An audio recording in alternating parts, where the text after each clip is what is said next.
नमस्ते विद्यार्थियों, बगरू महिला पीजी महाविद्यालय की ऑनलाइन क्लासेज में आप सभी का हार्दिक स्वागत, हार्दिक अभिनंदन। आज हम मुद्रास्फीति के कारणों के बारे में पढ़ेंगे। ये टॉपिक जो है बीए एवं बीएड सेकेंड ईयर का है और मुद्रास्फीति क्या होती है तथा मुद्रास्फीति के कारण कौन कौन से हैं, इनका आधा पार्ट जो है हमने पहले वाले वीडियो में पढ़ चुके हैं। आज जो पढ़ने वाले हैं इसका अगला पार्ट पढ़ रहे हैं, अर्थात भाग तीसरा पढ़ रहे हैं। तो इसके अंतर्गत हम देखते हैं विद्यार्थी एक बार मुद्रास्फीति के कारण। तो मुद्रास्फीति के जो कारण है, जो कि यहाँ पे लिखा हुआ विद्यार्थियों, मुद्रास्फीति के कारण यहाँ पे लिखा हुआ है बीए पार्ट सेकेंड ईयर। यहाँ पे लिखा हुआ है कारणों का विभाजन, अर्थात मुद्रास्फीति के कौन कौन से कारण हैं। तो इन कारणों को दो भागों में बांटा गया है और दो भागों में बांटने के पश्चात में इनमें पॉइंट दिए गए हैं। कहने का तात्पर्य इतना सा है कि मुद्रास्फीति के कारण जो है उनके दो भाग हैं। पहला है मौद्रिक आय बढ़ाने वाले घटक, उसका दूसरा है उत्पादन की मात्रा व पूर्ति को घटाने वाले घटक। तो यहाँ पे देखने वाली बात ऐसी है विद्यार्थियों कि मौद्रिक आय को बढ़ाने वाले घटक, अब इसके अंदर भी पॉइंट है और उत्पादन की मात्रा व पूर्ति को घटाने वाले घटक, इसके अंदर भी पॉइंट है। तो हमने पिछले वाले वीडियो के अंतर्गत हमने जो हमारा पहला है मौद्रिक आय बढ़ाने वाले घटक, इनके बारे में अध्ययन किया है। अर्थात कारण जो है, उस कारण का जो पहला टॉपिक जो है पॉइंटों में पॉइंट, वो हमने पहले वाले वीडियो में हमने कंप्लीट कर लिया है। आज जो हम पढ़ेंगे वो दूसरा वाला टॉपिक पढ़ेंगे, अर्थात उत्पादन की मात्रा व पूर्ति घटाने वाले घटक। उत्पादन की मात्रा एवं पूर्ति को घटाने वाले घटक के बारे में आज हम पढ़ने वाले हैं। तो यहाँ पर देखते हैं, पहला है मौद्रिक आय बढ़ाने वाले घटक, इसको हमने पूर्व में पढ़ लिया है। अब हम दूसरा पॉइंट यहाँ से चालू करेंगे। दूसरा पॉइंट है उत्पादन की मात्रा पूर्ति घटाने वाले घटक। तो दूसरे का पहला है, दूसरे का दूसरा है, दूसरे का तीसरा, दूसरे का चौथा, पांचवा, छठा, सातवां और आठवां। इस प्रकार से जो मुद्रास्फीति के जो कारण है उसके दूसरे बिंदु में 8 पॉइंट दिए गए हैं। हम इन 8 पॉइंटों की चर्चा करेंगे, इसके बारे में आज हम पढ़ने वाले हैं। तो एक बार देखेंगे विद्यार्थी सभी बोर्ड पर।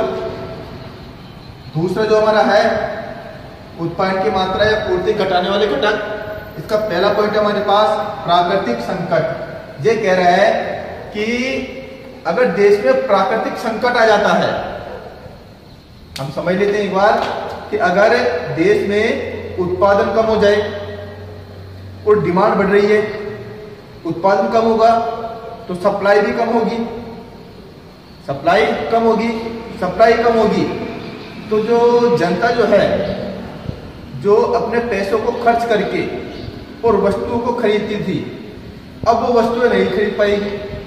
और अगर उनके पास कोई वस्तुएं नहीं पहुंच रही है, वो वस्तुओं को नहीं खरीद पा रहे हैं, तो उनके जो पैसे, उनकी जो मुद्रा है वो उन्हीं के पास रह जाएगी। जब मुद्रा उन्हीं के पास रह रही है तो ऐसी स्थिति में मुद्रास्फीति हो जाएगी। तो उत्पादन का जो कारक है, सप्लाई का जो कारक है, ये भी मुद्रास्फीति का एक महत्वपूर्ण कारण बन जाता है। तो इसका जो उत्पादन किन किन कारणों से घट सकता है, तो वो हम देख लेते हैं एक बार।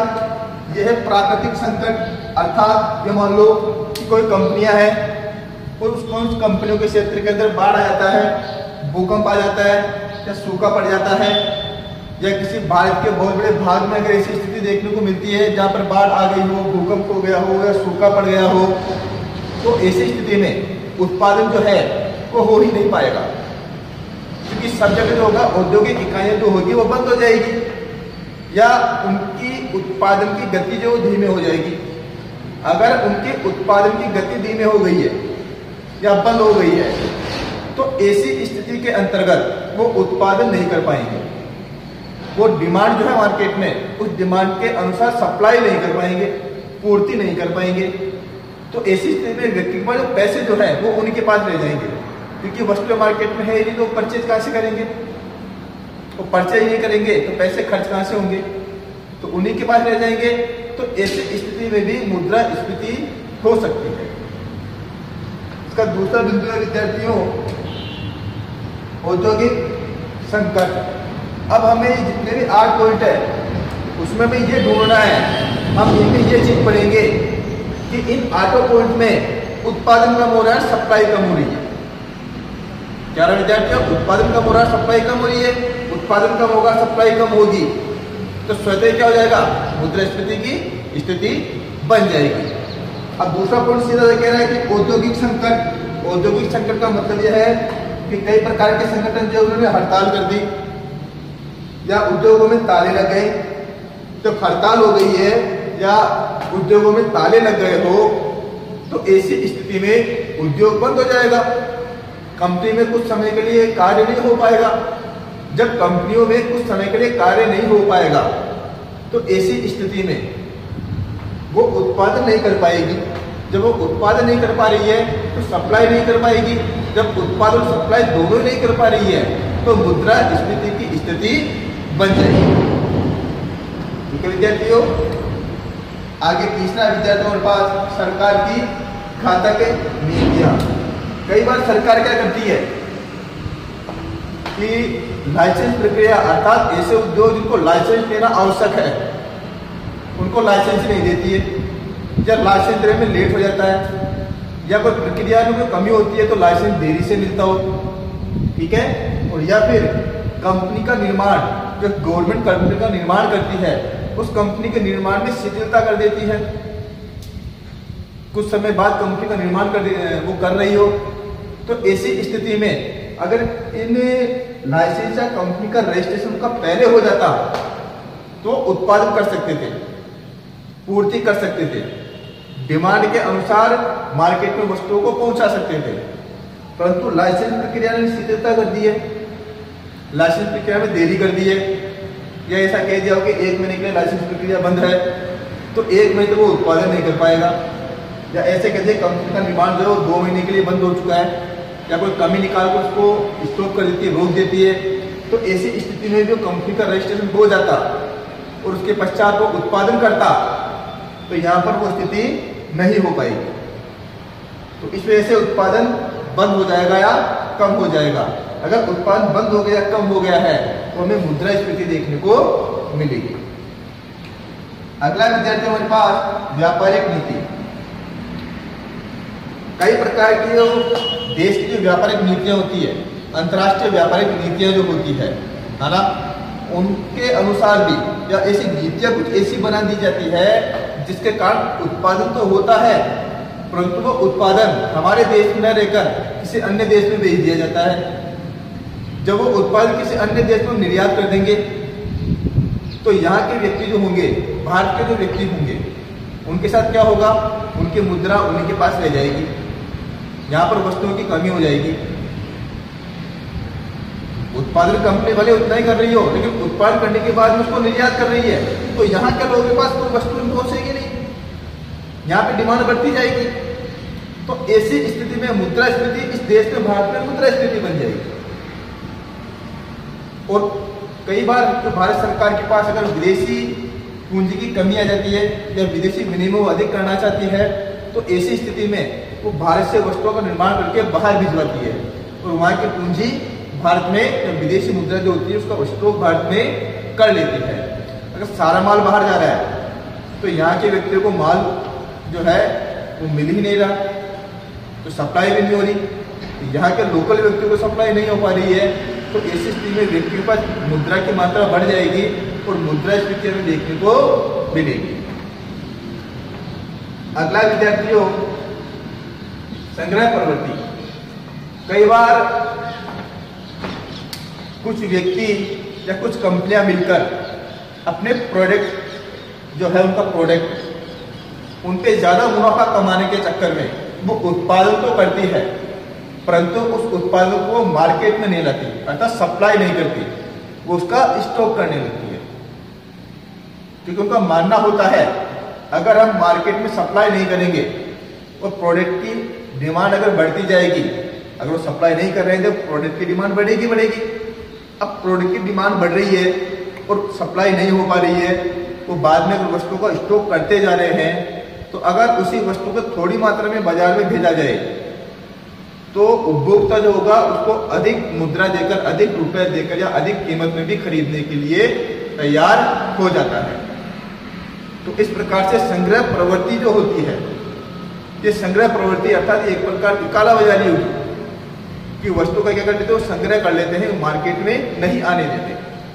तो जब मार्केट में वस्तुएं नहीं आ रही है, बड़े उत्पादन हो रहा है परंतु मार्केट में वस्तुएं नहीं आ रही है, सप्लाई नहीं कर पा रहे, तो व्यक्ति के पास क्या होगा, मुद्रा बनी रहेगी, उसकी संख्या, मुद्रा की जो मात्रा वो बढ़ती जाएगी। तो ऐसी स्थिति में मुद्रास्फीति की स्थिति बन जाएगी।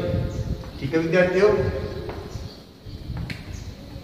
अगर हमारे पास जनसंख्या वृद्धि व मांग, छठा पॉइंट है हमारे पास जनसंख्या वृद्धि एवं मांग। अब देखना विद्यार्थियों कि अगर किसी देश की जनसंख्या निरंतर बढ़ती जा रही है, अब जनसंख्या बढ़ रही है तो मांग भी बढ़ेगी, जनसंख्या बढ़ गई, मांग बढ़ गई, परंतु उत्पादन स्थिर है या उत्पादन कम हो गया हो। अगर उत्पादन स्थिर है या उत्पादन कम हो गया हो तो सप्लाई भी कम होगी। अब सप्लाई कम हो रही है तो व्यक्ति के पास जो मुद्रा है, जो परचेजिंग पावर है, वो बढ़ती जाएगी, अर्थात मुद्रा की मात्रा सामान्य जनता के पास बढ़ती जाएगी। अगर उनके पास मुद्रा की मात्रा जो है बढ़ती जा रही है और मुद्रा की मात्रा उनके पास निरंतर बढ़ती जाएगी, तो ऐसी स्थिति में मुद्रा स्फीति की स्थिति वहां पर बन जाएगी। तो कई बार जनसंख्या वृद्धि और मांग, इनके कारण में मुद्रास्फीति हो जाती है। तो विभिन्न कंपनियों को करना क्या चाहिए, जिस प्रकार से जनसंख्या बढ़ रही है, जिस प्रकार से उनकी बनाई गई वस्तु की मांग या डिमांड बढ़ रही है, तो उसी रेशियो में उनको अपना उत्पादन भी बढ़ाना चाहिए, ताकि जनसंख्या वृद्धि में जो मांग बढ़ी है उसमें और उत्पादन में दोनों का अनुपात जो समान मात्रा में रहे। इससे कंपनी को भी प्रॉफिट होगा और सामान्य उपभोक्ता है उनकी आवश्यकताओं की भी पूर्ति हो जाएगी। अगला विद्यार्थी हमारे पास उत्पादन लागत में वृद्धि। अगर उत्पादन की लागत बढ़ गई हो, उत्पादन की लागत बढ़ गई हो तो कई प्रकार की कंपनियां उत्पादन को कम कर देती हैं। उत्पादन कम हो गया, सप्लाई कमजोर हो गई है, सप्लाई भी कम हो जाएगी, और सप्लाई अगर कम हो गई है तो उपभोक्ता के पास जो मुद्रा की मात्रा बढ़ जाएगी, और ऐसी स्थिति में मुद्रास्फीति हमें देखने को मिल सकती है। अब यहाँ पर जो है उत्पादन लागतें कैसे बढ़ सकती है विद्यार्थियों, एक तो कंपनी में जो काम करने वाले श्रमिक हैं वो अपनी मजदूरी को बढ़ाना चाह रहे हो या बढ़ाने के लिए उन्होंने हड़ताल कर दी हो, या कंपनी पे विभिन्न कंपनी दबाव बना रहे हैं, कंपनी को दबाव बना रहे हैं कि हमारी सैलरी बढ़ाओ, सैलरी बढ़ेगी तो उत्पादन लागतें बढ़ेगी। बिजली का बिल बढ़ गया है तो उत्पादन यूनिट अगर राशि बढ़ गई है तो उत्पादन लागत बढ़ जाएगी। ट्रांसपोर्टेशन की अगर बढ़ गया है, उसके खर्चे ज़्यादा आ रहे हैं तो उत्पादन लागत बढ़ जाएगी। तो ऐसी स्थिति बन जाती है जब उत्पादन लागतें बढ़ जाती है। या फिर विभिन्न श्रमिक संघ जो होते हैं, श्रमिक संघ जो होंगे वो भी विभिन्न उद्योगों पर दबाव बनाते हैं कि आप मजदूर जो है उनकी सैलरी को बढ़ाओ। तो ऐसी स्थिति में मुद्रास्फीति आ जाती है। कैसे आ जाती है, अगर उत्पादन की लागत बढ़ रही है तो बेशक उत्पादन कम होने लगेगा, उत्पादन कम हुआ तो सप्लाई कम हो जाएगी, और सप्लाई कम हो रही है तो क्या हो जाएगा, डिमांड मार्केट में अधिक रहेगी और माल वहां पर नहीं पहुंच पाएगा, प्रोडक्ट वहां पर मार्केट में नहीं पहुंच पाएगा। तो ऐसी स्थिति में मुद्रास्फीति की स्थिति बन जाती है।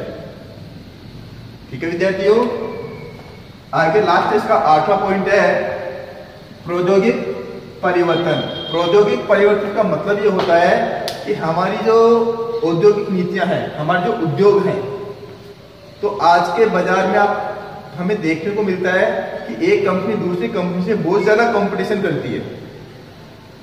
तो मार्केट में जब कोई नई तकनीक आती है तो उस तकनीक को अगर कोई कंपनी अपनाती है, तो ऐसा तो है नहीं कि नई तकनीक आई तो आज के आज जो समझ गए, आज के आज उसे अपना भी लिया, आज के आज उन सब व्यक्तियों को जो है वो सिखा भी दी और आज के आज जो प्रोडक्शन चालू कर देंगे, ऐसा कोई पॉसिबल है ही नहीं।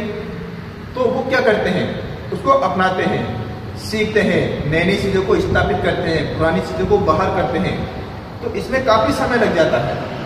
तो इस समय में क्या होता है, उत्पादन प्रॉपर तरीके से नहीं हो पाता है। अब यहाँ पर प्रॉपर तरीके से अगर उत्पादन नहीं हो रहा है, प्रोडक्शन नहीं हो पा रहा है, तो सप्लाई कम हो जाएगी, और जहाँ पे सप्लाई कम हो गई है तो मार्केट में वस्तुएं कम पहुँच पाएगी। तो मार्केट में कम वस्तुएं पहुँची है तो इसका मतलब मुद्रास्फीति की स्थिति में देखने को मिलती है। तो हमने जो 8 पॉइंट पढ़े विद्यार्थियों आज, इन 8 पॉइंट का गौर से पढ़ना और समझना। ये 8 पॉइंटों का मतलब यह है कि उत्पादन का कम होना, उत्पादन का घटना मुद्रास्फीति की स्थिति को जन्म दे देता है। वो 8 पॉइंट कौन से हैं विद्यार्थियों, फिर से मैं एक बार एक एक पॉइंट को आपको पढ़ के बता देता हूं ताकि आप लिख सके, नोट्स भी बना सके। तो देखिए विद्यार्थियों, हम दूसरा एक्सप्लेन कर रहे हैं उत्पादन की मात्रा पूर्ति घटाने वाले घटक। तो इसका पहला है विद्यार्थियों हमारे पास प्राकृतिक संकट। पहला पॉइंट है प्राकृतिक संकट। प्राकृतिक संकट में क्या क्या आएगा विद्यार्थियों, बाढ़, भूकंप और सूखा। क्या क्या आएगा विद्यार्थियों, बाढ़ आएगा और मेरा बाढ़, भूकंप और सूखा। दूसरा विद्यार्थियों हमारे पास दूसरा है प्रौद्योगिक संकट। प्रौद्योगिक संकट में क्या आता है विद्यार्थियों हमारे पास, देखेंगे एक बार, एक तो हड़ताल आएगी और एक तालाबंदी आएगी। तीसरा हमारे पास विद्यार्थियों सरकार की घातक नीतियां। सरकार की घातक नीतियां में क्या क्या आएंगे विद्यार्थियों, देख लेंगे एक बार। इसमें आएगा हमारे पास लाइसेंस, लाइसेंस में शिथिलता या कंपनी निर्माण में शिथिलता। अब आएगा हमारे पास चौथा पॉइंट विद्यार्थियों, हमारा चौथा जो पॉइंट है वो कह रहा है व्यापारिक नीतियां, अर्थात व्यापार की नीतियां ऐसी बना दी जाती है जिससे कि उत्पादन कम हो जाता है या उत्पादन हो भी रहा है तो भारत में रहकर उसका निर्यात कर दिया जाता है। तो चौथा है व्यापारिक नीति। व्यापारिक नीति में क्या क्या विद्यार्थी एक बार देख लेंगे। व्यापारिक नीति के अंतर्गत आएगा निर्यात को बढ़ाना, क्योंकि निर्यात बढ़ेगा, उत्पादन तो हो रहा है और हम निर्यात करते जा रहे हैं, निर्यात को बढ़ावा दे रहे हैं, तो भारत के लोगों पर वस्तुएं नहीं पहुंच पाएगी, तो वहां पर क्या हो जाएगी, मुद्रास्फीति की स्थिति बन जाएगी। आयात में कमी, अब देख रहे हैं एक बार, निर्यात को हमने बढ़ा दिया है तो वैसे मुद्रा ज्यादा हो गई है। अगर वो व्यक्ति बाहर से कोई वस्तु खरीदना चाहे तो हमने आयात में कमी कर दी है।